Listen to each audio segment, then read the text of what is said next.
Hello everyone. আজকে ফুলকপি চিংড়ি বানাচ্ছিলাম, তারই কিছু ভিডিও সবার সামনে তুলে ধরলাম। তো ফুলকপিটা ভেজে নিয়েছি, এতে টমেটো আগে থেকে দিয়েছিলাম, পেঁয়াজ দিয়েছিলাম ভেজে। এটা ফ্রাইং প্যানের মধ্যে ভাজছি, একটু টমেটো সস দিলাম, দিয়ে আদা রসুন বাটা দিয়ে এটাকে কষাচ্ছি। ঠিক আছে, আমি পাশের কড়াতে আলু ভেজে সেটা সিদ্ধ হয়ে গেছে, ওই যে তার মধ্যে আমি মশলা দেওয়া ফুলকপি কষানোটা দিয়ে দিচ্ছি।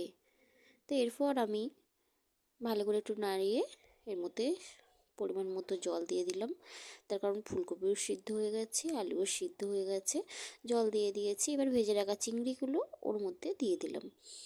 দিয়ে দেওয়ার পরে কিছুক্ষণ ঢাকা দিয়ে রেখে দিয়েছিলাম, একটু সিদ্ধ হয়ে যেতে, মাখা মাখা হয়ে যেতে আমি নামিয়ে নিয়েছিলাম। তো ভিডিওটি এখানে শেষ করছি, আবারও পরবর্তী ভিডিওর মাধ্যমে দেখা হবে। সুস্থ থাকবেন, ভালো থাকবেন। ভিডিও ভালো লাগলে একটি লাইক, একটি কমেন্ট অবশ্যই করবেন।